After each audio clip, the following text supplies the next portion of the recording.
Welcome to XYPN Radio, where your host Alan Moore brings you into a community of fee-only financial planners who want to profitably and successfully serve Gen X and Gen Y clients. If you're ready to get the knowledge you need from leaders in your field, learn from forward-thinking advisors, and take action on your own goals, XYPN Radio is the show for you. Here's your host.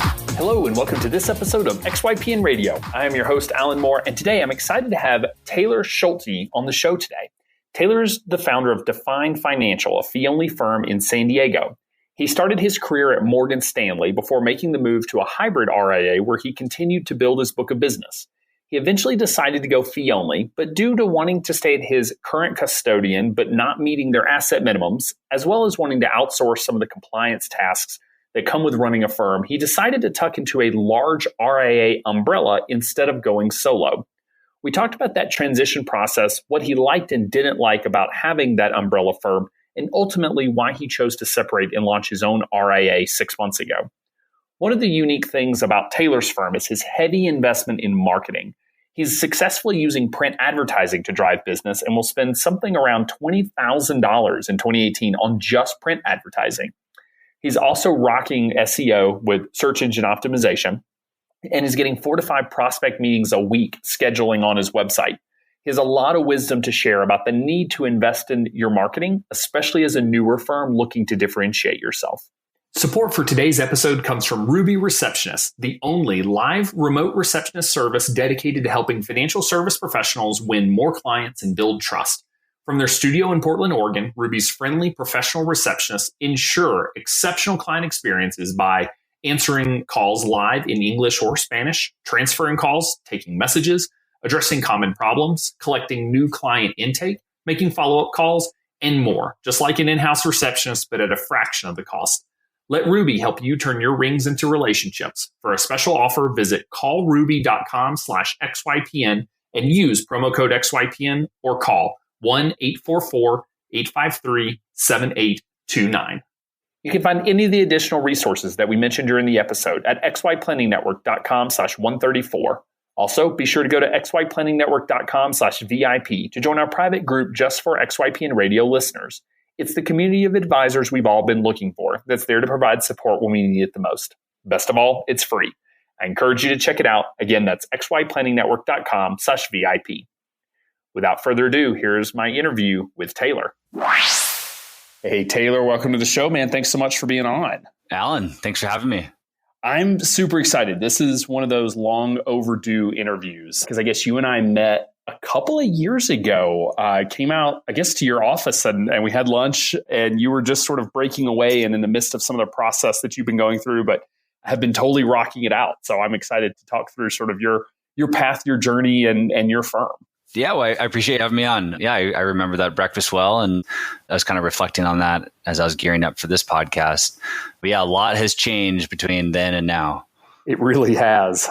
So just to give listeners a little bit, just a quick high-level overview of your firm, sort of where are you located, how many clients do you have, sort of your overall focus, and then we'll dive into the details as we go. Sure. So the name of our firm is Define Financial. We are a fee-only financial planning firm headquartered out here in San Diego. 99% of our clients are in Southern California. We have a few sprinkled up in the Northern California area and a couple in Arizona. But for the most part, we focus on Southern California. I'm a native San Diegan, which is actually really rare. It's a very transient city. We have a lot of people kind of coming in and out. And so being a native San Diegan has helped me kind of just build a footprint here in San Diego. I've got a lot of connections and people in my network. So we do focus a lot on San Diego. We've got about 61 households that we work with.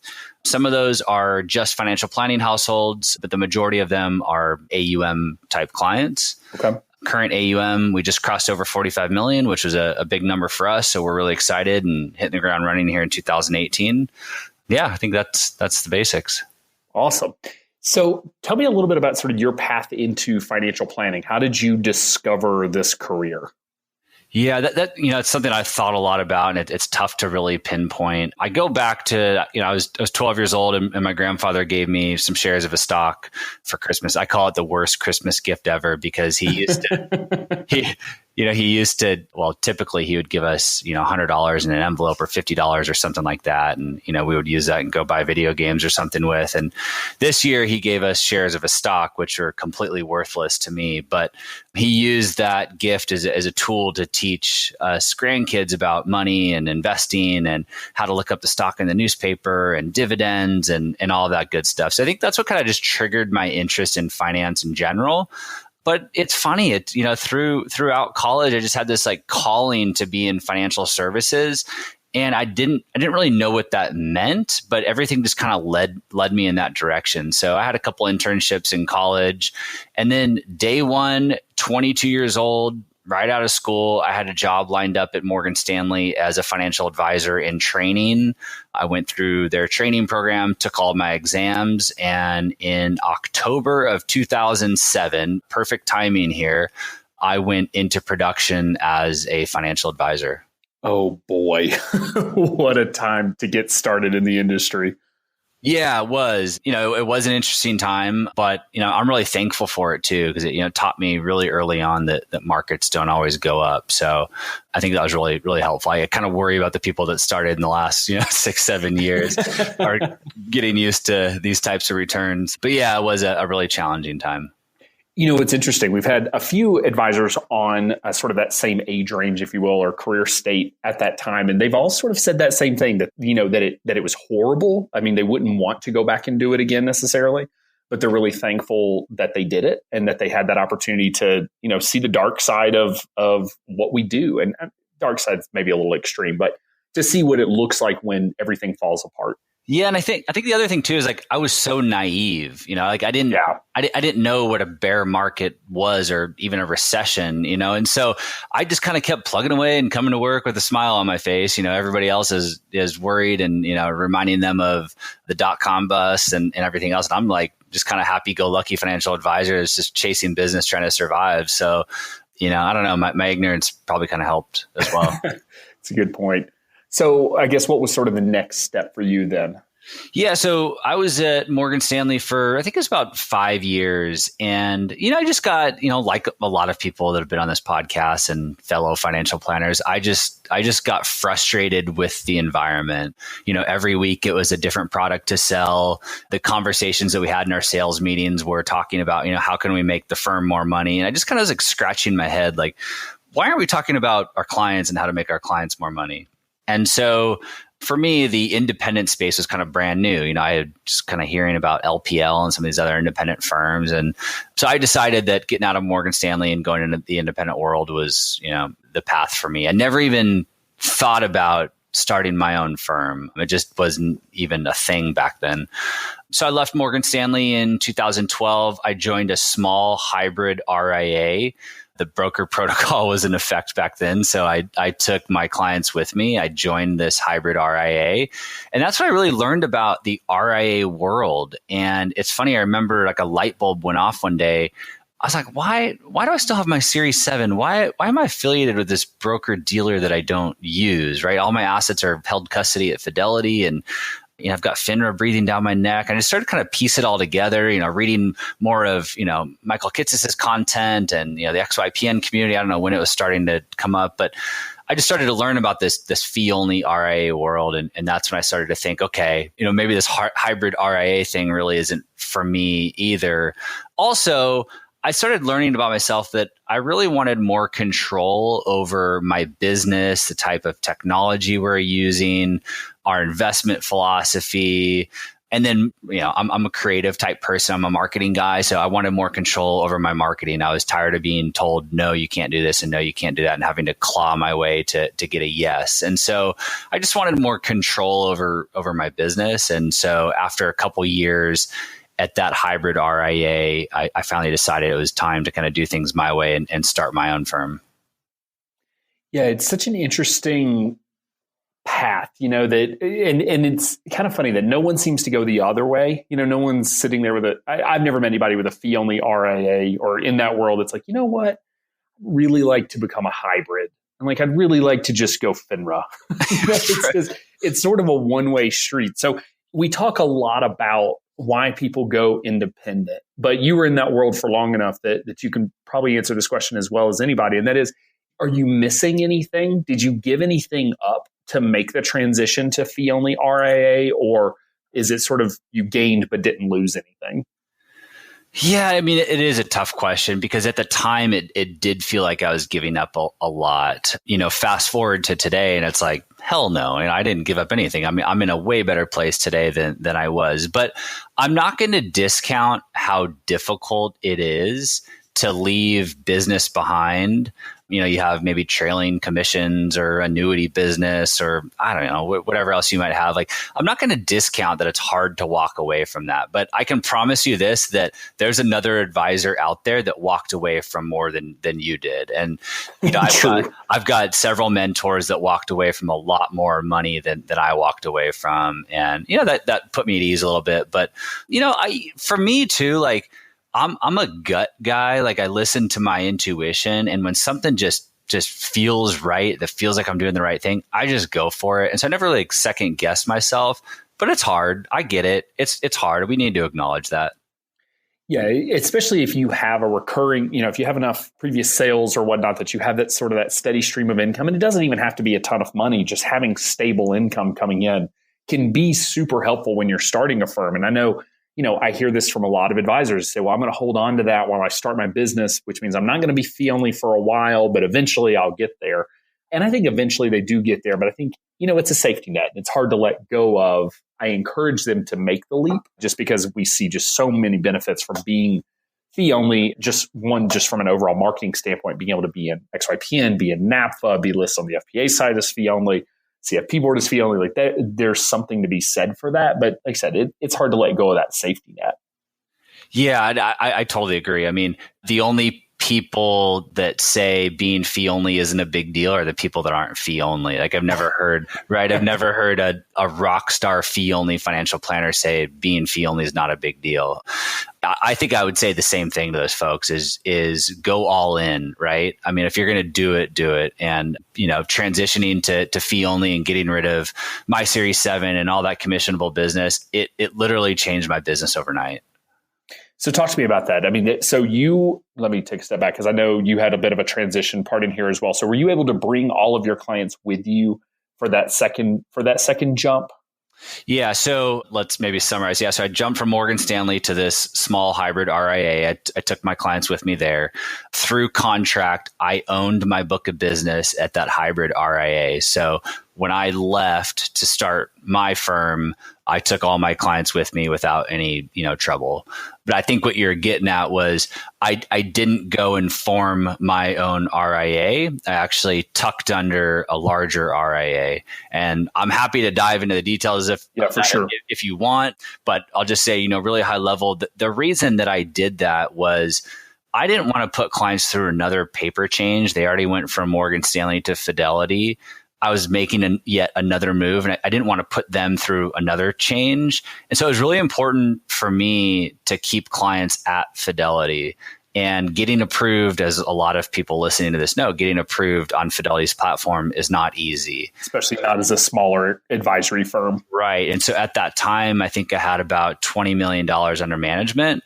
Fidelity, I wasn't even a blip on their radar. So I had to go and find a fee-only RIA aggregator, if you want to call it that I could tuck under, and it would kind of solve all my problems. Now, in hindsight, I don't know what I would have done. In hindsight, I kind of wish I didn't do that. I kind of wish I just went for it. It all worked out just fine, but there are some challenges that occur when you tuck under and you're associated with another RIA. And again, I'm happy to dive into any of the details there if you want, but yeah, I did do that. Yeah, I think so, because this is something that I hear from a lot of advisors that they're thinking about. I don't see it all that often, but part of it is I'm not all that educated on what that process looks like to go tuck under a larger RIA. I do know that there was some news from Fidelity recently that any advisor under, I believe it was 25 million, is going to be paying sort of a flat quarterly fee of, I think it's $2,500 a quarter or $10,000 a year. So they're really moving upstream. Schwab and Fidelity are both in this boat of just kind of continue to move upstream because they don't make a lot of money on an advisor with 5, 10, 20 million AUM. They make money on trades. And so how many trades are you making a year is, solely how they get paid. obviously we have the agreement with TD Ameritrade to waive their minimums, but even TD is somewhere around 10 million.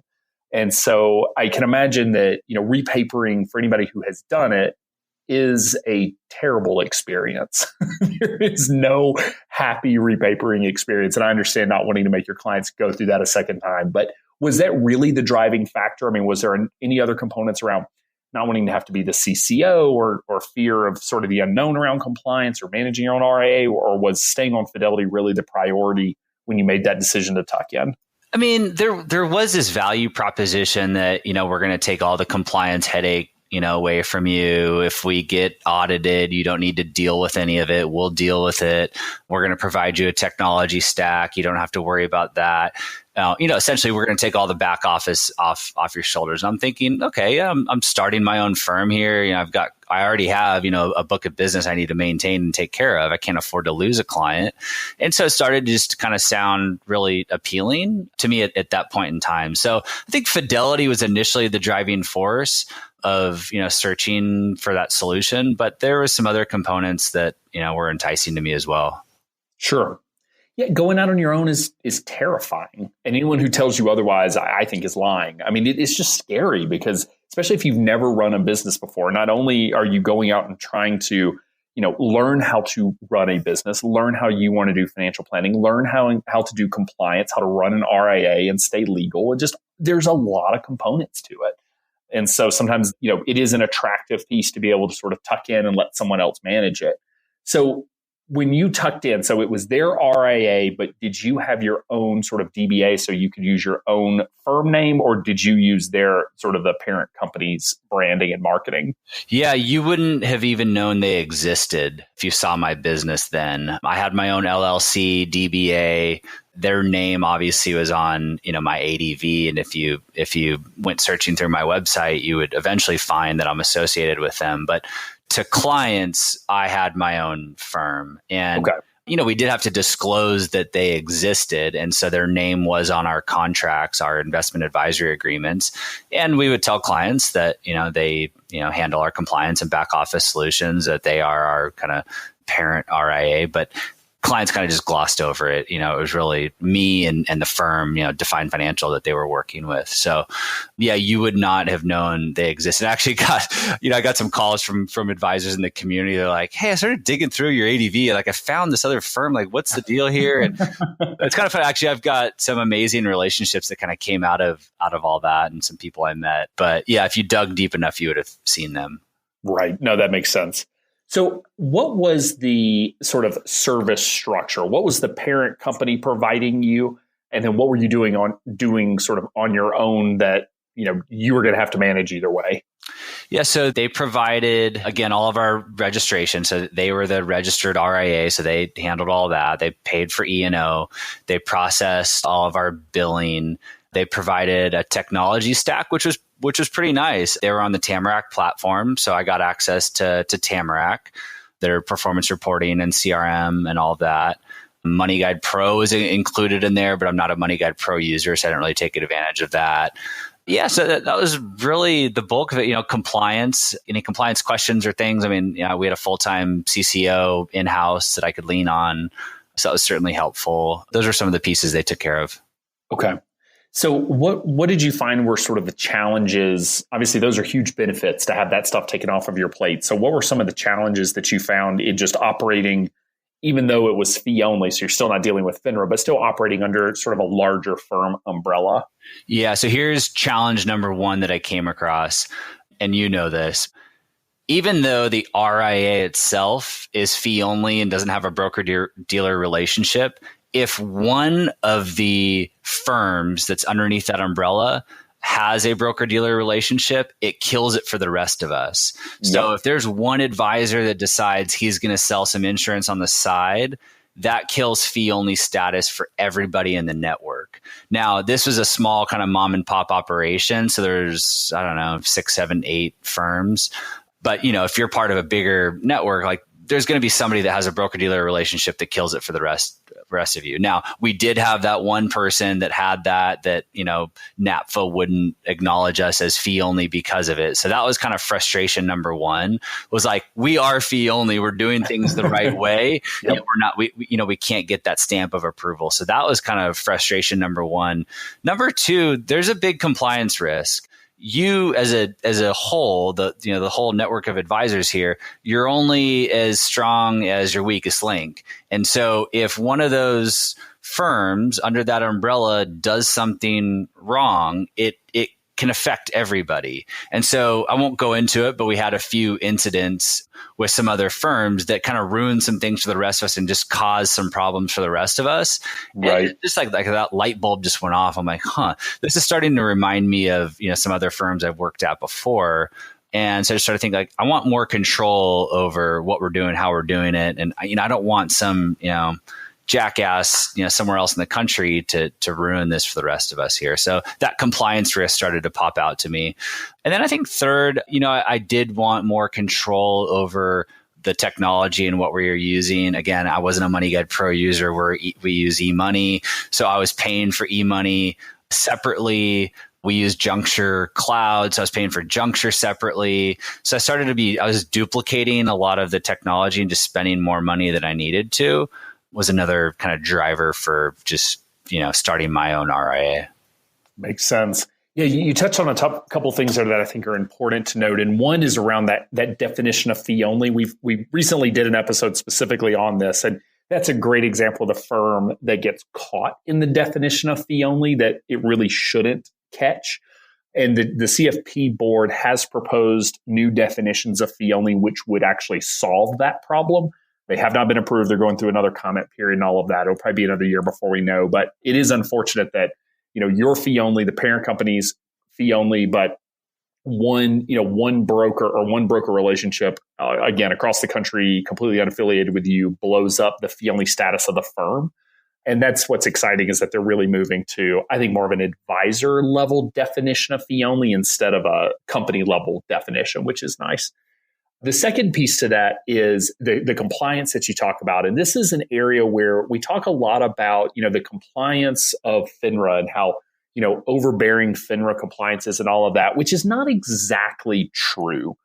FINRA and SEC rules, there's differences and FINRA may enforce some of their rules a little bit more. However, as I say, may enforce more than the SEC at times. However, the real piece there is that firms that are affiliated with FINRA tend to be very big firms, like Morgan Stanley. They tend to be huge. And so they're trying to monitor every single rep, because every single rep does reflects back on the company, and they get fined and punished by FINRA if they're not overseeing. So it's not, for instance, it's not against FINRA's rules to blog. However, Morgan Stanley or whoever your parent company is has to monitor every single rep that's doing every single thing, including every single blog that gets written. And so a lot of times they just say, no, like, I just don't want to deal with it. And that's not a FINRA rule. That's a Morgan Stanley rule to say, we don't want to monitor every rep that's sending every single tweet and every Facebook post. So the answer is no. I say all of that to say this also exists even in a fee-only world where you're with a big, big company. And that is that big company has to monitor everything you do. But they also have, you have this sort of cross risk where if someone else does something, you get these new compliance processes that fall on you. So I think I just wanted to call attention to the fact that many times when you're with a big fee-only RIA, it can feel like you might as well be with a corporate RIA with a broker-dealer relationship, because sort of that oversight feels the same. Yeah, and it doesn't need to be big. Like I said, there's only, maybe 8 of us underneath this umbrella. So you'd think it would be small and nimble enough to avoid a lot of the stuff you touched on, but that's just not the case. Like, things are going to happen. And like you said, when there's one compliance officer that's managing 8 different firms that have multiple advisors, that's a lot. So they've got to have systems and processes in place. And yeah, I was just kind of tired of people telling me what to do and how to do it. And I'm just like that way. And I wish I discovered that about myself earlier on. I don't want to dwell on the past. Like, it is what it is. Maybe I wouldn't be where I'm at today if I didn't, do the things I did. But I certainly wish I would have recognized that about myself earlier on and just went for it. Look, there's some people that don't want to think about the technology that they're using or compliance or, any of this other stuff. Some people just really value somebody else choosing that for them. And that's okay. I just don't value that. Yeah, no, I totally understand and agree. Yeah, like I said, it's just interesting how challenging it can be. One of the questions we get at XY all the time is, hey, why don't y'all have an RIA that we can attach to? And instead of getting my own RIA, we'll just use your RIA. And it always comes back to compliance. And this is actually this year, the SEC said that this was an area they were going to be focusing on, where these sort of oversight organizations or organizations that are supposed to have oversight, but may or may not actually be overseeing what folks are doing. And one day we may go there, and that'll be an interesting challenge to solve once we get to that point. But, at this point, it feels overwhelming to even think about trying to build out systems and processes to monitor 8 firms, much less 560 like we have in the network. Sure. And here's the thing too, and you know this. I mean, it's not that hard to form your own RIA. And now with XY Planning Network and everything you guys are doing, I mean, it's really, really, really easy. I mean, you guys have all the compliance support and RIA registration stuff. I mean, and now, being able to plug into TD Ameritrade or Betterment or, whatever, suits your business. I mean, it's not that hard. So that wasn't the case, 3, 4, 5 years ago. It was much harder. It was more of a daunting task. So much easier today. So talk to me then, when did you make the transition away from sort of the umbrella company to launching your own RIA? 6 months ago. 6 months. Okay. So how long were you with that parent company? 3 years. Okay. What was the final piece? Was it, just hitting a certain asset level that you could stay at Fidelity, or was it just, it was just time to make that shift? It was definitely time, but we were approaching 40 million in assets, and I knew Fidelity would start to take us seriously, and it was just time. It just felt right. I mean, the parent company was super cool through this whole transition. I've got a good relationship with them. When I made that phone call, it wasn't even a surprise. It was just, they know my entrepreneurial spirit and everything I'm trying to do and build. And it just came, it was not a surprise to them. So they were really, really easy with the transition. I was actually dual registered between both RIAs for a period of time as I transitioned all the clients, which made it really, really easy on me. And in August of 2017, we officially made that transition. Obviously got approved by Fidelity, which is a nightmare of a process. I mean, even if you have the assets, I mean, they put you through the ringer. It is unreal what you have to go through. But at the end of it, I kind of appreciate it, right? They just don't let anyone and everyone on their platform. So I actually, in the end, as hard as it was to go through it all, I kind of appreciate their process. Yeah, it's one of the understated things about starting a firm is just the custodial approval process can be a bit arduous. Like you said, it can be lengthy, longer at others than, at some than others, but just one of those things. So you actually had to, I guess, give me the process. So you say, okay, I'm ready to launch my own RIA. You get your RIA up and running. And then, so you were dual registered, got your Fidelity approval, and then started transitioning clients over to the new RIA and start sort of repapering to the new firm. Yeah. I'm a planner at heart here. Go figure. So I started this transition process 6 months prior to actually pushing the button. So prior to August, we were already approved by Fidelity. We already had the RIA registration set up. We already had all of our paperwork the client needed to sign. All of that was ready to send out. So everything was all dialed in. So the day that I called the parent firm, we talked through some things. They were willing to keep me dual registered for, I think it was a month. We signed the necessary paperwork between, us and them to go our separate ways. And then we started transitioning everybody. So it was fairly straightforward at that point. A lot of the work was already done. But, as you might know, it's really just a rep code change. So I think Fidelity calls it an advisor authorization termination form, basically terminating the prior RIA and hiring your new RIA. So it's a really simple form. The unfortunate part is it can't be done via e-signature. So you have to go. Of course not. Yeah. So you have to go old school and send it to the client, which it was fine. It was just, some work to put together, but no big deal. So clients sign we call them hire fire forms internally, sign the hire fire forms, sign new advisory agreements, and we were kind of on our way. It really wasn't that big of a deal at that point. So when you were with the sort of the parent company, were you able to dictate your own fee structure and service model, or did it have to sort of be standardized based on what they were looking for? No, I had full control over that stuff. And I think part of it was just the relationship that I had with them. We had a really good working relationship. I think they saw what I was trying to build, and I think they had a lot of respect for me, and they trusted me most importantly. So I did have a lot of slack, which was really nice. I was able to try out different fee schedules, and at that time I was still building. I still am today building my business and trying different things and evolving. So it was nice to have that flexibility while I was still with them. The other nice piece too is that any financial planning business that I did underneath their umbrella, I kept 100% of.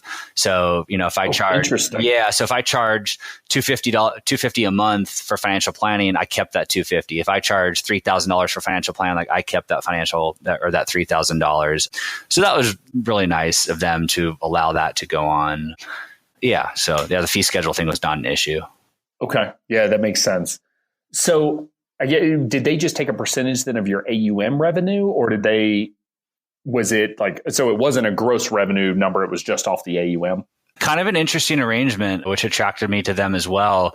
You paid a flat monthly fee to them, like a monthly retainer, and then you paid 10% of your AUM business. So the flat monthly fee would come off the top line. So it'd come out of gross revenue, and then that 10% would be applied to that. And then you'd have your net number. So it was actually a pretty good deal financially. The nice thing is a big chunk of the fee that you're paying them, doesn't fluctuate. And so as you got bigger, your take home pay increased. And so I liked that component of it. It wasn't just a flat, 25% of gross revenue. Yeah, there was that static piece to it. Okay. Yeah, that makes sense. So what changed then whenever you went and launched your own RIA? Did you make any changes to your service model or your business model, or have you pretty much carried what you've been building over the last several years? I don't think we made any major changes. Like the big one for us was we finally got approved by NAPFA, right? So we celebrated internally once that was approved. But our business model has been evolving since I started Define Financial in 2014. We've tried every fee schedule in the book. We've made a ton of mistakes. And so after officially launching our own RIA last year, I think we've kind of found what works for us. So there wasn't really any major changes to the way that we're doing things. So talk to me about your service model. So I'm a new client coming to you looking for services. What are my options in order to get financial planning and, investment management?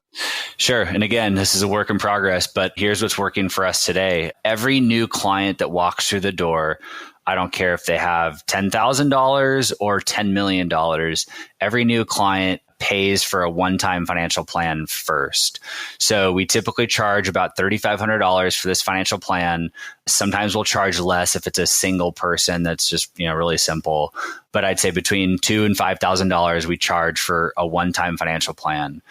We take that client through the financial planning process. At the end of that process, we give them that full-blown financial plan, all of their action items, recommendations. Here's one of the biggest differences between us and some of the competitors in town. That financial plan that we give them is super actionable. Like they know exactly what they need to do. They can take that thing and they can go and do everything on their own. We give them allocations at Vanguard. We spell it out really simply. I know some other firms that try to make it really complicated so that at the end of that process, they can give them a sales pitch to hire them. We don't want to do that because we've recognized that there are plenty of clients out there that are okay doing this on their own.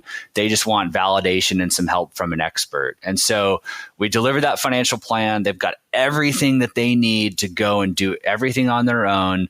But we let them know that we're here to work with them on an ongoing basis if that's something that's of interest to them. I always say we don't want to work with anybody on an ongoing basis that doesn't want to work with us on an ongoing basis. So if they're a do-it-yourselfer, go do it yourself. We're not here to talk you out of that. So we deliver that plan. We tell them we're here on an ongoing basis if they want. The two options they have at that point, if they've got more than $300,000 in assets for us to manage, we charge a percentage of AUM. If they've got less, we charge $250 per month. It's as simple as that. When and if they elect for that monthly fee because they don't have the assets, when and if their assets do cross over 300,000, we go ahead and switch them to that percentage of AUM. So $250 a month, it's $3,000 a year. So essentially what you're saying is your minimum fee is $3,000 a year paid monthly, which is just easier for folks from a cash flow perspective. And once they hit sort of that their AUM, 1% of AUM would be $3,000, you just switch them over to AUM. Yep, you nailed it. Have you made that transition with any clients yet, the going from the monthly fee to the AUM fee? We haven't. We're about to do that for one client here in April. Okay. Are you anticipating any challenges to that, or do you think that'll be a pretty easy transition? During our annual review with the client in December, we had that conversation with them. We've been very transparent and clear with our fee schedule from day one. So we decided during the annual review, we would just revisit the arrangement and tell them that we're kind of approaching that mark. And there's an influx of money that's coming in for that client. So we discussed it, and I think their answer was whatever you need to do, like just do it. So it really wasn't a big deal. Again, because we set that expectation from day one. Now, I'm sure it's not going to go as smoothly for everybody, but yeah, you nailed it. What I landed on, and again, I've tried everything in the book. I've tried every fee schedule you can think of. I've listened to all your podcast episodes. I've heard everybody. I've tried it all. Yeah, I think for me, it was this minimum fee. What is our minimum fee? If someone's got $10,000 in the bank, I don't want to tell them they don't have enough money for us. And you've heard this before. But if you've got the cash flow to support our minimum fee and you need the help, we want to help you. And so it's been really, really, really helpful to just set that minimum fee, break it up into a monthly payment for those that don't have the AUM to support it. And yeah, it's been really, really well received. It makes it really easy for us from an operations perspective. It's really easy to streamline and scale. Yeah, we haven't had any pushback. It just seems to work really well. A lot of the comments we get is like, there's nothing like this out there. I've talked to 5 firms in town and I can't find anything like it. So yeah, I think we'll continue building on it. I think the next step is raising our fees and just increasing that minimum annual fee until we maybe have a support system in here to support a client at a lower level. Yeah, so talk to me about that. Do you have plans in place to start raising your fees or sort of have something in mind that's going to be driving that change? Not just yet. We're still talking internally how we're going to go about that. Again, John and myself, we just love helping people. Like we just love helping people. But what we found is that the amount we charge kind of dictates how engaged a person is in our process. We've tried the $100 per month help everyone model, and it just hasn't worked for us. We had a lot of unengaged people. We couldn't get them to do any of the work. They didn't appreciate the process as much. It wasn't as rewarding for us. We love to take a really deep dive. John will take home 50-page employee benefit packages with him on the weekend and highlight them. We just love that deep dive. And if we're going to do that, we need to charge appropriately for it. And so just trying to think more about, what the fee looks like for the service we really want to provide. Oh, that makes sense. So tell me about your staffing. So you just mentioned John. Is he a paraplanner or another lead advisor at your firm? And sort of what are the other positions that you currently have or are looking to have at your firm? Yeah, John came on board a couple of years ago, and I wasn't really looking for anybody at the time. I knew I needed help, but as a new firm owner, cash flow is always a challenge. John and I met through the FPA. He was actually working for me as a virtual paraplanner. So he was doing some work for me on the side. And then we just got to talking. He worked for some other RIAs in town and was really just frustrated with how they treated him and just, in general, what it's like to work for other people. And we started talking about what it would look like for him to come work for me. And initially it was, kind of a lead planner role, maybe senior paraplanner. I don't know what you would call it, but start to take over the financial planning duties of the firm, but also tackle a lot of the operational administrative type functions. And I mean, John is a different person today than when I met him a couple of years ago. I've given him freedom and flexibility to just grow as a person and grow as a professional. And I mean, we are just in such a great place. And so he's kind of, I guess, just kind of graduated into this almost, partner level where we tackle everything together. We work on every client file together. He's got a good relationship with just about every client, and he's just become a really integral part to this firm. And, what's interesting is, I mean, John and I are, very different people, but that's a good thing. Like, we really complement each other really well. And, we talk about every day, kind of our guiding philosophy is, what are you good at? What do you really like to do? And where do those two things intersect? And like, that's what you should be doing all day. So it's not so much, you're this role and I'm that role. It's like identifying these things within the practice that we're good at and that we love. And how do we find a way to do more of that to help this firm grow? And so we had a third person that joined us. He was on board for, I think, 6 months. Financial planning wasn't for him, so he's no longer with us anymore. We've recognized that what we need to complement both John and myself is a rock star admin person. And so we're now searching for that rock star admin operations type person. We've also joined Matt Jarvis's coaching program, which I think will help kind of coach us through building that out internally and kind of mimicking some of, his model. And yeah, that's kind of where we're at today in terms of staffing. So what are you expecting from the admin? Is it going to be, everyone use different terms. So is it going to be a little more operations, internal processes and, onboarding clients and account paperwork, that sort of thing, like really taking, I guess, some of the operational tasks off yours and John's plate? Yeah, absolutely. I mean, definitely taking a lot of the operations and, paperwork and answering phones and just all that little stuff that's really, really, really important. But it's just stuff that I shouldn't be doing. It's not what I'm good at. It's not what I enjoy doing. It's not stuff that I should be doing. And so, but the important thing is, like, I don't want to just, chain somebody to a desk and give them a list of tasks to do. That's not what we're looking for. We're looking for somebody that really does enjoy this piece of the business, that does enjoy the back office, that does enjoy operations, that does enjoy putting these workflows together and helping this business scale, that does enjoy building a relationship with our clients. This person will be an integral part of this firm, and their compensation will be tied to the revenue growth of the firm as well. Like, they will be a part of this team. I'm not just looking for, again, an admin to just chain to a desk and tell them to work. Right. That is not what we're looking for at all. So again, looking for that person. This is what they love. This is what they're really good at. This is what they want to do every day. It's probably not going to be easy. Well, it isn't easy to find. We've been having a ton of phone interviews and it's tough, but that's what we need. That's what we've recognized. Yeah, and Kitsis has said this on the podcast before, but it's an interesting transition when you begin to realize that there is someone out there that enjoys doing the tasks that you loathe doing. That just because you hate it doesn't mean you're punishing someone by having someone else do those tasks. It's just about finding someone that really and truly enjoys those tasks and, quite frankly, would hate being a financial planner potentially, because that's just not for them, but they love doing, some of the more back office operational stuff. It's always been interesting to me in interviewing folks for various positions at XY that, some of the positions, I remember Tori, our event coordinator, said, her goal is that no one knows she exists, right? Because she's running the entire national conference, but she doesn't want anyone to know she exists, because if someone knows she exists, that means she screwed up. Something didn't go well. And she's thrilled to be in that position. For others of us, like, that's not where we're at our best, is, in just sort of all the logistics and operations and all of that. So, I do think it's an important mind shift that a lot of us struggle to go through. Sounds like you're there, is to just accept the fact that there are people out there who truly enjoy doing the tasks and jobs that you don't enjoy doing or are not good at. And that's okay.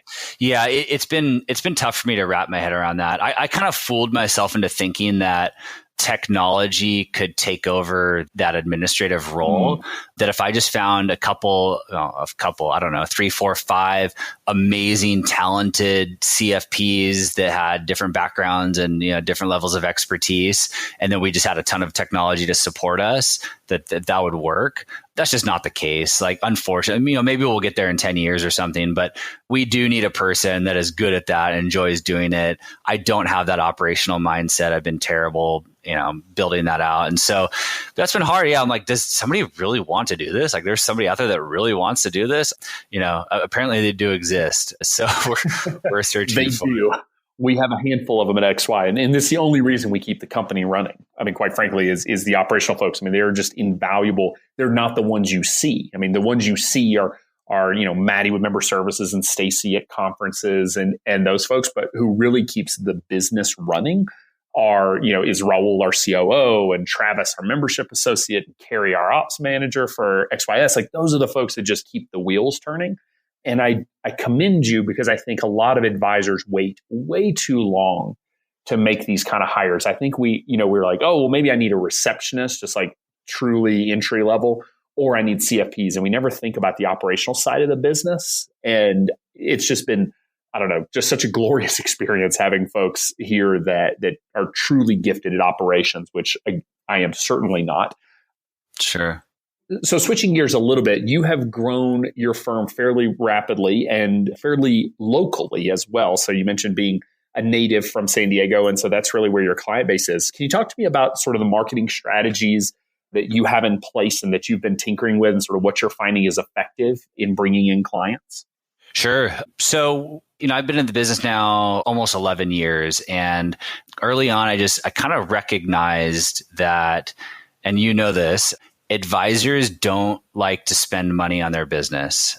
No, they do not. Like the average percentage of gross revenue they spend on their business, something like 2 or 3%. Like, it's on marketing the business. Yeah, it's just a couple percent. Yeah, it's a really small number, and it makes sense. Like, the average age of the advisors is getting up there, and most advisors just kind of concerned about more take home pay and not building a firm for the future. So I recognized that, and I just started scratching my head like, well, what if I really invest in this and I'm building a firm for the future for the next 20, 30 years? Like, what if I just spent money on this thing? Like, what could I do to stand out from my competition? We have some clients that are attorneys that have to spend $30,000 a month on SEO to stand out from their competition. Oh, geez. Right? Like, we don't have to do that. Nobody spends money on their business. So it's really easy to spend a little bit to stand out. And so I've really jumped into this marketing arena. I mean, it's what I really enjoy doing. It's one of the pieces of the business I really enjoy, and just trying different things, like totally off the wall stuff that other financial advisors aren't doing. Like, it sounds crazy, but one of our biggest generators of new business is print advertising. There's a magazine here in town that has a great demographic. There's no advisor that spends money on a print ad in this thing. And we've doubled our spend on this thing every single year, and it just continues to pay for itself. And it was just something like crazy at the time, but it works because nobody else is doing it. We've got some creative marketing and language and stuff that we use. We look a little bit different than the stereotypical financial advisor. We stand out, and it works. I have never heard of an advisor.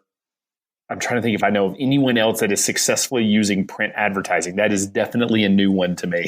Yeah, we'll spend this year almost $20,000 probably on print advertising. And how are you tracking results from print advertising? Because I know that can be a challenge. Yeah, so we use Juncture as our CRM. We have tags in there for each quarter and each source of new business or prospects that come in. And so everybody gets tagged, and then we have a quarterly report that we funnel out into Excel, and it shows where everybody came from, if they became a client, the number of prospects, and all of that.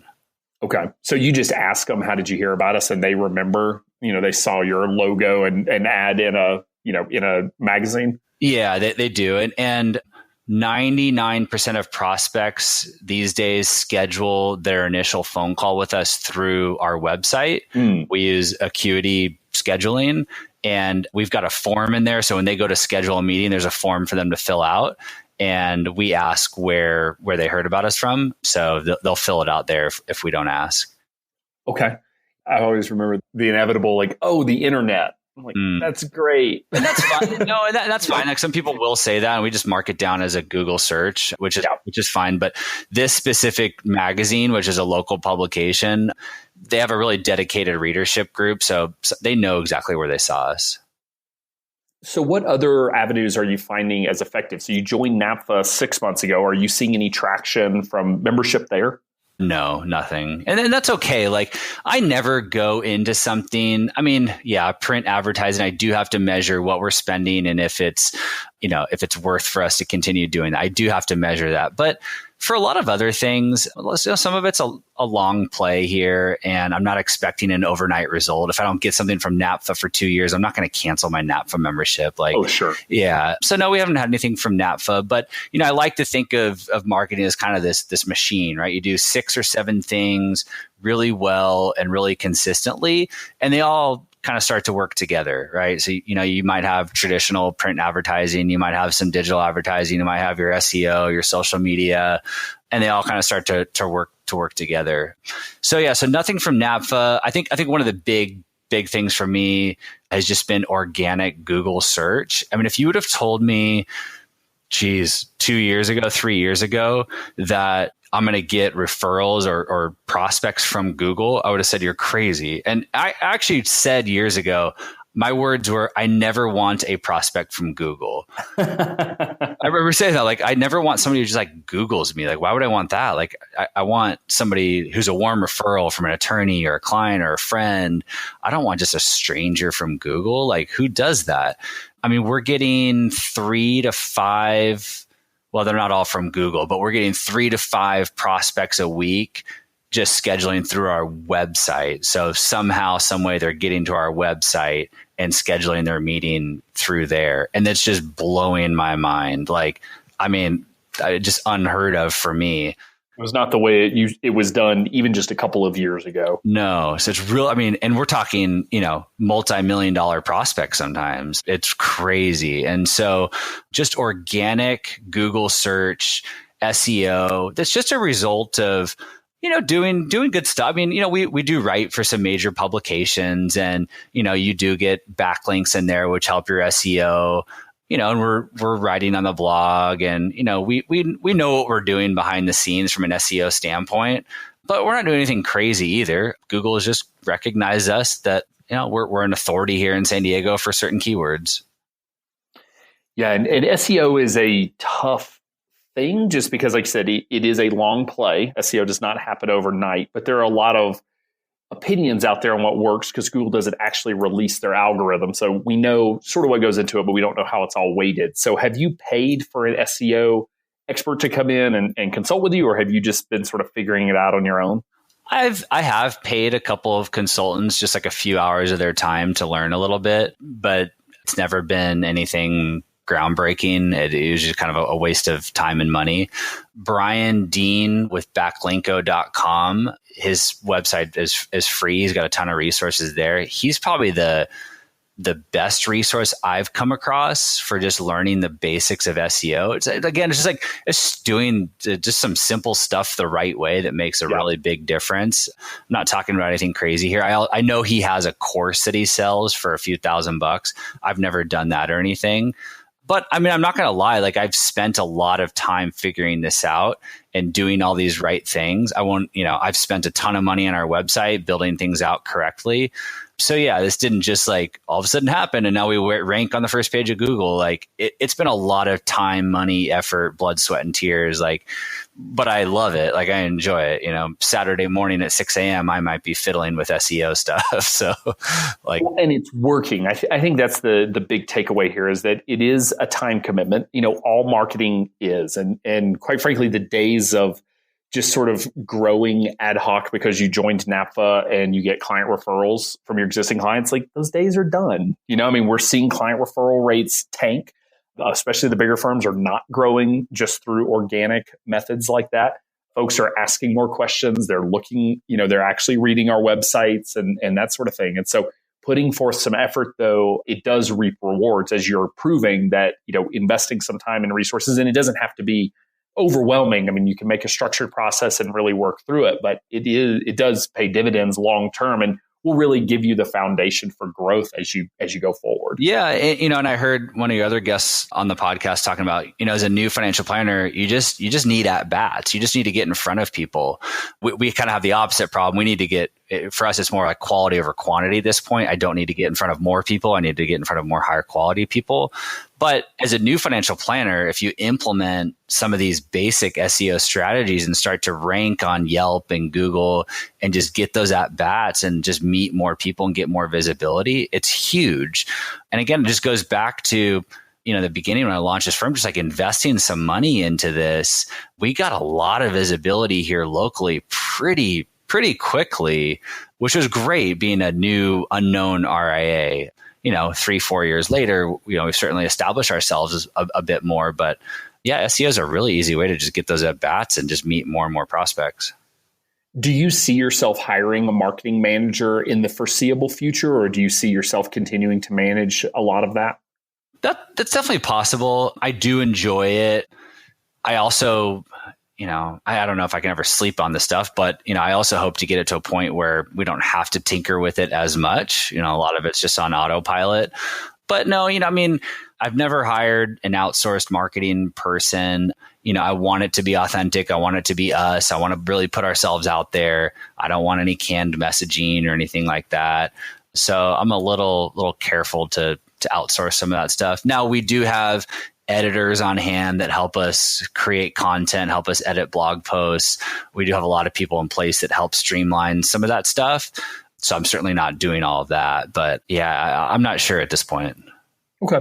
Yeah. And most financial planning firms don't hire directors of marketing until they're huge. I mean, I know firms that have, several billion under management and are just now getting a marketing manager or marketing director.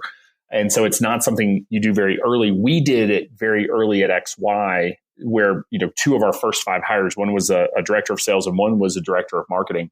Until today, or maybe last week from this recording, they were still the only 2 people in their respective departments. We still have only had one person doing sales and one person doing marketing, but having experts doing that has just paid dividends because, anyone that's listening to this podcast probably found us because of Jen's work in our marketing department and really focusing on it and bringing that expertise to really be sure we were doing the things we needed to be doing. And it wasn't just me trying to learn it because I don't know marketing nearly as well as she did. And so I haven't seen a lot of smaller firms or smaller teams going that route where a marketing, manager is in the first 5 or 6 hires. I hope to see it one day because I just want to see if it works. I bet it does, but I don't know. If you have a founder like you that is really passionate about it and willing to learn and spend the time, then maybe it's not as big of it's not going to move the needle as much as for a firm that has someone who truly hates this stuff. Yeah, that is interesting. I'd have to put some more thought into that and see how something like that would fit. Yeah, it probably doesn't fit today, but I also think about, every single day I'm thinking like, if there's a task that I'm doing that somebody else can take off my plate, like, how can we make that happen? And, there are a lot of things that you can outsource. A big part of marketing is content production and graphic design and stuff like I shouldn't be doing any of that type of stuff. Right. Like I'm the idea guy, but once I have the idea, I need to pass that on to the person that can actually implement it. So we have a lot of people on hand, again, multiple editors, website people, graphic designers. We have friends like Jeff Rose who we can bounce ideas off of.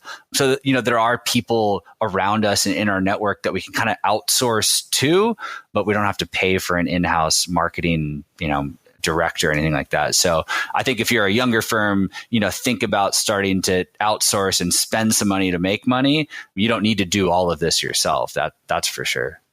Yeah, I totally agree. So what's coming, down the pipeline over the next 12 to 24 months? You mentioned hiring an admin and maybe looking at raising your fees. Do you have any other big goals, I guess, next 12 to 24 months that you're really looking at? Sure. Goal number 1 is get to 100 million as quick as possible. So I don't know why or what. That's just like the number in my head. Get to 100 million as quick as possible. It's a clean number. Yeah, it's just my personal goal. So however we get there, we'll figure that out. But yeah, outside of that, Let's see, fee. Yeah, I don't know if like fees, like raising our fees is like a huge priority. I think one of the things for us internally right now is, and you'll appreciate this, getting more focused on who our ideal client is. I came from the wirehouse world where anybody who had money was a client. And so our client base is kind of all over the place and kind of scattered, and not everyone looks the same. The good thing is that personality wise, we all mesh really well together. A lot of these clients have followed me from multiple firms, and, we have a really good relationship. So personality wise, we're all a really good fit, but really trying to get focused on like, who do we really want to work with? And we've, kind of narrowed that down to these two demographics, these Henrys, these high earner young professional clients, and these retirees. Like, I can't get away from it. I really enjoy working with both of these demographics. Right. It's really rewarding to take this rock star young professional and help them get to the next level. Like, I really enjoy that, part of it because like John and I are both in that same boat right now. And so there's a lot that we can relate to. But I also really enjoy working with that older person and helping them, ease a lot of their concerns and transition into retirement and make those really smart decisions and not get taken advantage of by, an insurance salesman. So I can't get away from really enjoying both of those demographics. And so we've kind of just owned it. Like we really enjoy it. I think one of the other pieces we'd like to dive into is kind of the endowment world. There's a lot of bad practice that goes on in managing endowments and foundations and stuff. So it's another avenue we'd like to explore. Again, now we're getting into 3 different niches here. I don't know how, if that's really possible or not, but I'd like to get more focused on who is our client and really kind of just drill down and be able to scale and streamline this thing.